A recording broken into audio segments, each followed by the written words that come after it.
What is good, everybody, man? It's your boy Jay in the building. We is back again with another video. We have week 11 of college football, man. We are about done with this, man. We got about at least 2 more weeks. We got some championship football in Division 2 to get to. Some conference championship games to get to. A little bit of SWAC, a little bit of MEAC. And we already know where we starting first, man. So let's go ahead and get right to it, man. We have Alabama A&M versus Jackson State. They're playing in Mobile, Alabama at 4 o'clock. And do I want to predict the score right away? Yes. I predict it to be, this is going to sound bad because I want it to be a good game. Oh, God. I have it being 35 to 14. I'm going to be generous. I have it 35 to 14. And here's why.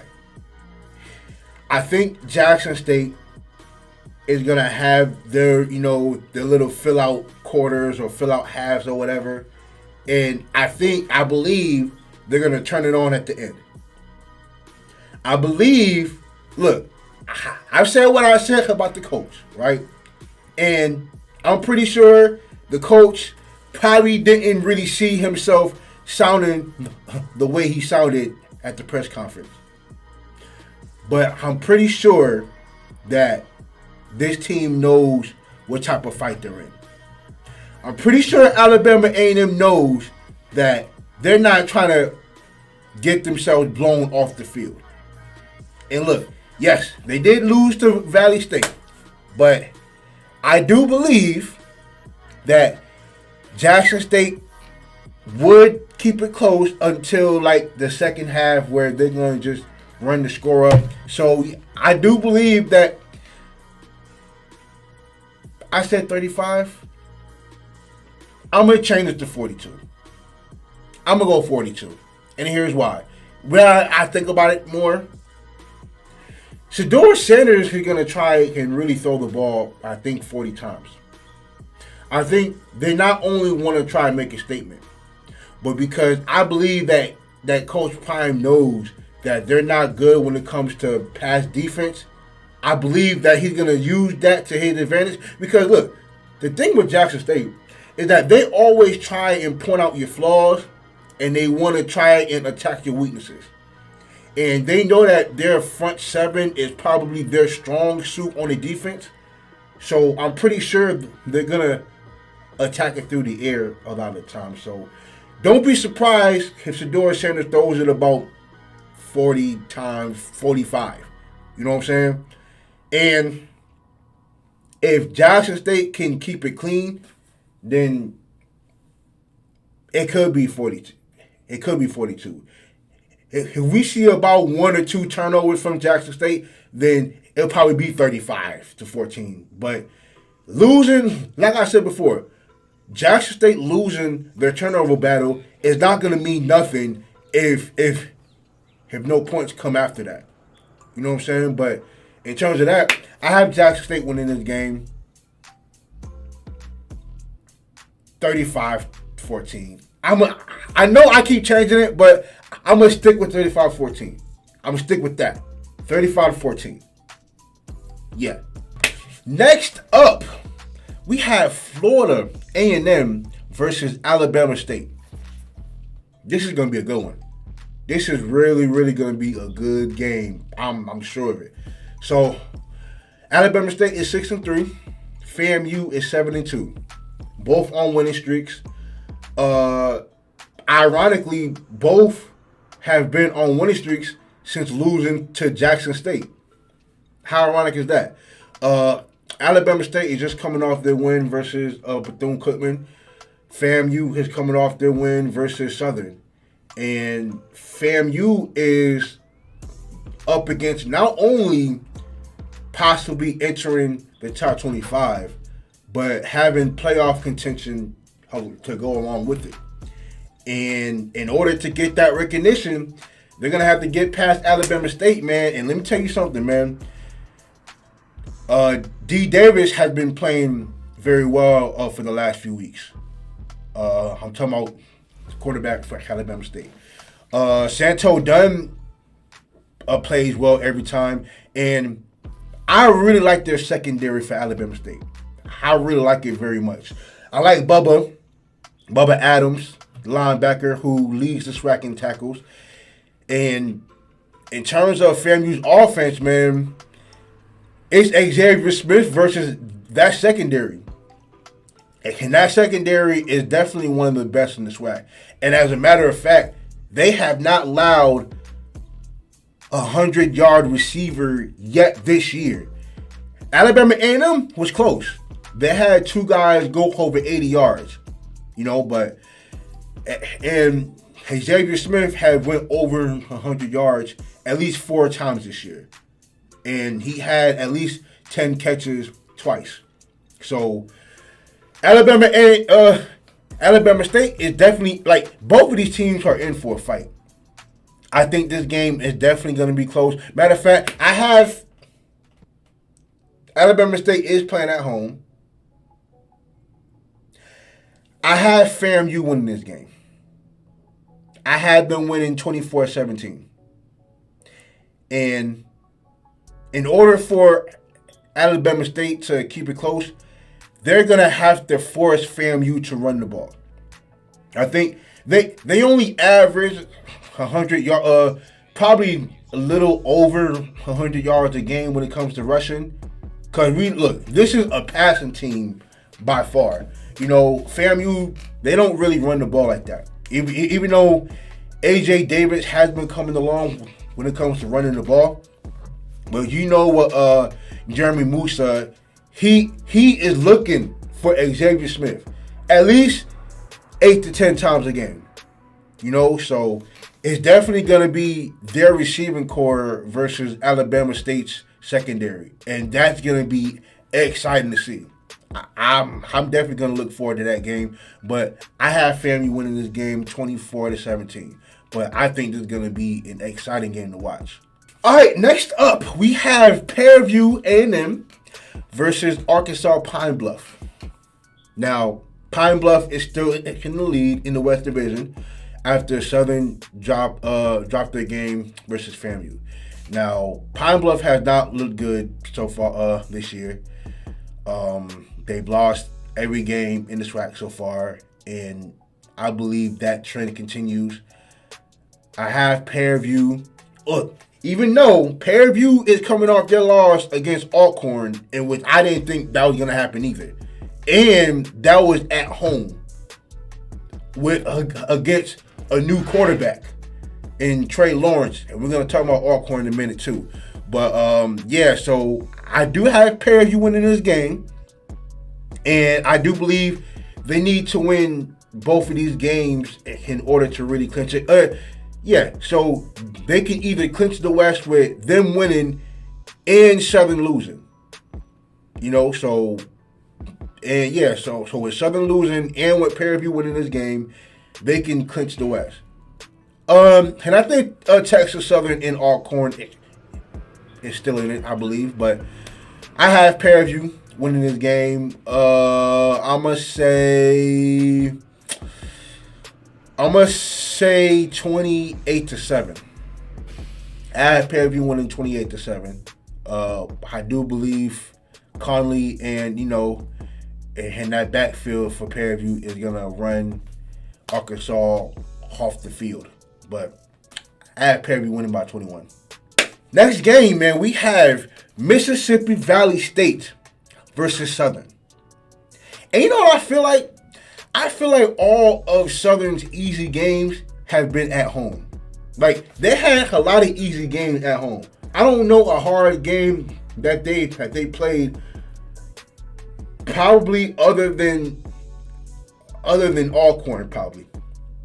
I don't know, but so Valley State is coming off their first victory against A&M, Alabama A&M, and they're going up against Southern. I do believe Southern is going to win this game. I'm going to say 24-14. Now, while I do believe Valley State could keep it close because defensively they've been coming along. But Sean McCray, in terms of his passing, it's been off the last few games. They're on a 2-game losing streak. They lost to both Jackson State and FAMU by more than 2 touchdowns. And Pashawn McCray has not played both in neither of those 2 games. But I do believe Southern will get back on the winning track. And I do believe Southern is going to take this game 24-14. But I won't be surprised if it's a blowout.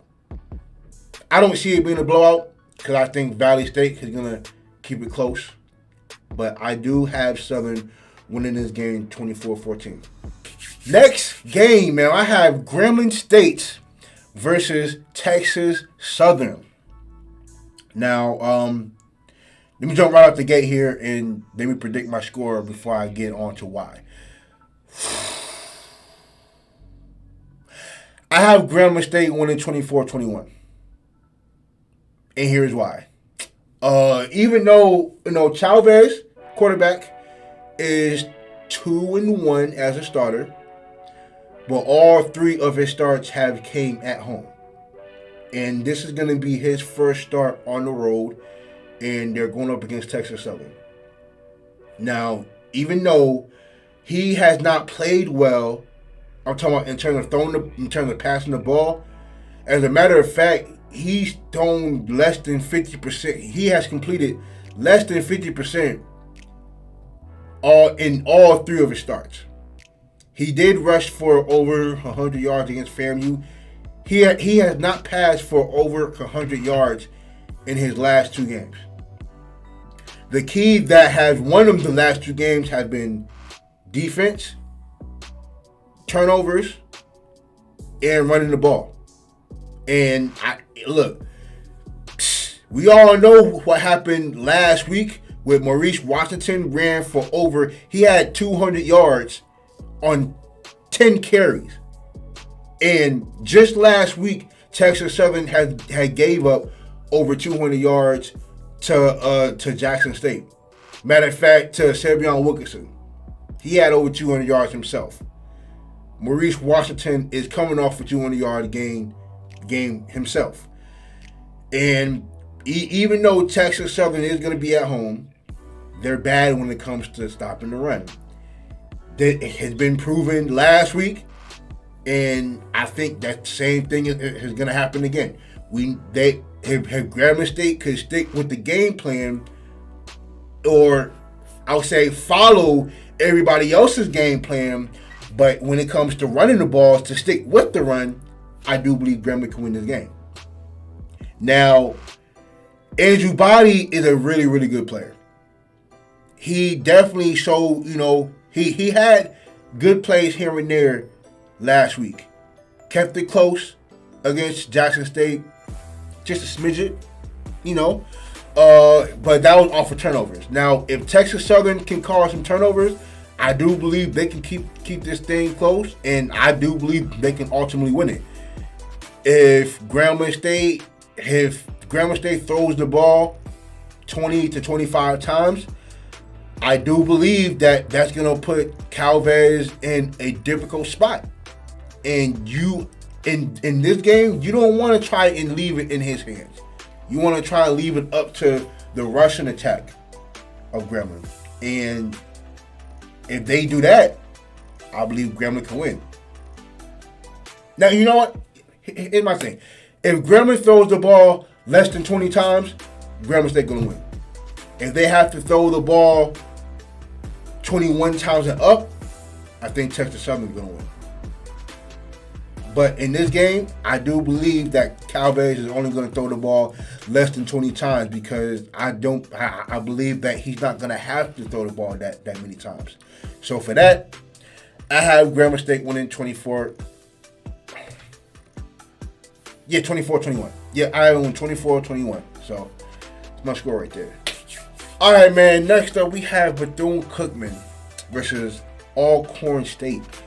Trey Lawrence is coming off his first start, and coming off an overtime victory against Fairview A&M, man. Now, even though he didn't throw for over 100 yards, he had some decent plays here and there. And we all know how Bethune-Cookman, they have a bad defense overall. You know, they're bad when they're at the bottom when it comes to stopping the run, stopping the pass. They give up over 40 points a game, which is the most in the SWAC. And we all know Alcorn has Howard in the backfield. He's the first. Matter of fact, he's the first running back in the SWAC to go over 1,000 yards, and he averages over. He's the only running back in the SWAC that averages over 100 yards a game. And I do believe that Alcorn is gonna stick with the run game. They're gonna keep it out of harm's way, and I do believe Alcorn is gonna win this game. I have it as a low-scoring game. I have them winning. I'm gonna say 17-7. I have Alcorn winning 17-7. Even though Bethune-Cookman has been scoring a lot of points lately, they've been scoring at least over 30-something points within the last 2 or 3 games. So I do believe Alcorn is gonna put all that to a stop. And I have this being a low-scoring game. I have Alcorn winning 17-7. All right, and now we have some conference championship games to get to, man. First off, we have the CIAA Championship game. We have Shawan versus Fairfield State. Then we have the SIAC Championship game with Tuskegee versus Benedict. Now, this CIAA Championship game, Fairfield State has been here. This will be 5 straight years now. They haven't won the championship since probably 2008, 2009. And that was when I was still playing. Like, that was when I was playing. It was the last time they won. Matter of fact, they won it my sophomore year, I believe. They're going up against Shawan. I think this is Shawan's first year in this championship game. And they've been in the conference. And matter of fact, they're not even in HBCU. But they've been in this game, they've been in this conference since probably 2007, 2006, probably 2008. One of those 3 years. But they are still fresh in the conference. But this is their first year in the championship game. I have not watched neither of these teams play so far this year, but I'll definitely be tuning in. And for the SIAC Championship game, you got Tuskegee versus Benedict. This right here is the one for me right here. Tuskegee has been playing very well. I think they're on a 7-game winning streak, and Benedict is undefeated so far this year. Tuskegee has a 2-headed monster in the backfield. Matter of fact, Dante Edwards was a transfer for Miles from a year ago. Matter of fact, this is his second year playing in the SIAC Championship game. Matter of fact, Tuskegee, right?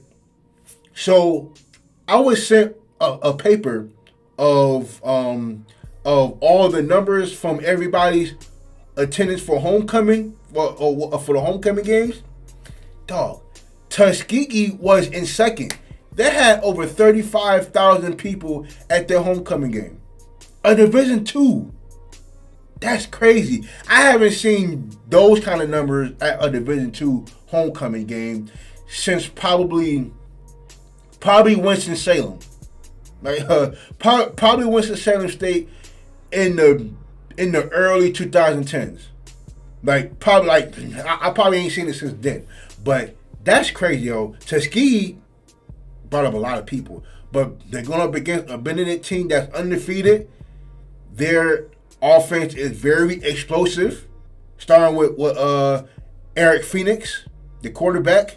And I can't wait for how we'll be watching both of these games. I can't wait for it, man. But, all right. And now we're going to switch over to the MEAC real fast. So, next game we'll go over, man. We have North Carolina Central versus Norfolk State. For Central, winning you're in. Winning you're in. There's still a little bit of life for Howard, and I believe South Carolina State too. I believe South Carolina State is still up for it, but Central has to lose this game in order for Howard or South Carolina State to even have a chance. And Norfolk State is so far, they have one win against Morgan State. Matter of fact, yeah, they only have one win in the entire season so far, and they're going up against the best team in the MEAC. But they are at home. I don't see this game being close, but look, in football, anything can happen, But I do have Central winning this game. Davius has been the best offensive player in the MEAC, and he's been nothing short of that in each and every game. He like I said before, he's the Cam Newton of HBCU football. Like he runs. This dude runs like a running back, and like I said, man, if Central wins this game, then they're headed to the Celebration Bowl officially. Yeah, so I have Central winning this game. I'm gonna say 35. I'm gonna say 35-7. I have Central winning the game 35-7. Norfolk State is just, I don't know if they're up for it, but they don't have nothing to play for, but they can definitely play spoiler if they want to. But I have Central winning this game 35-7. Game, man, I have South Carolina State versus Howard. Now, as shocking as their records look, as bad as their records look overall, in terms of the conference, they still have a shot to win the MEAC, both of them. It's just that they need help from Norfolk State. Like, they need a lot of help from Norfolk State. And in order for them to have a chance, one of these teams got to win. And now, both of these teams are coming off losses. Howard from a blowout for Central, and South Carolina State an overtime loss versus Delaware State. And I'm not gonna lie, I was shocked at that. I didn't think Delaware State was gonna win that game, but when I was at Delaware State, I spoke to one of the guys, and I was like, yo, good luck. Because in my head, I'm like, I knew it was going to be a hard-fought game. Because when I saw what they did versus Central, I said, okay, if they can do that, they're definitely going to keep it close versus South Carolina State. Didn't think they were going to pull a win off, but they did. And now we're here. Corey Fields didn't play last week. Wouldn't have made a difference because I think South Carolina State was going to lose that game. Either way, no matter who played at quarterback. But Howard is at home. This is a big game. This is a big game for both these teams. Both of these teams need a win to stay alive until, Central and Norfolk State play. But whoever wins this game, stay alive.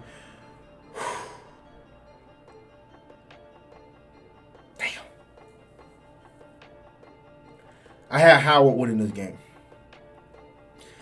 I think Quentin Williams, they can definitely put up points. Defensively, I don't like them. I don't like them defensively because they turn back. Like, they do good against good teams sometimes and bad against bad teams. Like they just I don't know what it is about Howard, but they have the roster to be a really good team, but they just don't play like it, especially defensively. But I don't think it's going to matter because offensively for South Carolina State, they're not really that good anyway. Like, they have two players you can rely on. They have Shaq Davis and they have Kendall Flowers. And I don't know what it is with South Carolina State. When A lot of people had them as the favorite to go back to the Celebration Bowl. They didn't live up to it. But I have Howard winning this game. I have Howard winning 35-28. I don't know, 35-28. I think Nick Tyrese is gonna start. Even though he can run, he can run the ball. I think he's a glorified running back, and they put him at quarterback because Corey Fields has just been god awful. He's been god awful, but I have Howard winning this game. Like I said, I have Howard winning 35-28. Yeah, man, I'm excited for this weekend. Jackson State don't play until 4 o'clock, so I will catch them right after I see these conference championship games. I honestly can't wait for them. I hope somebody could cut them up and I could react to it. Hopefully, y'all be able to see it. If not, I can at least tell you about it. But yeah, man, I'm excited for these games, man. I can't wait for it, man. So hopefully, y'all be able to catch a few of these games, man. It is what it is, man. And until next time, I will see y'all.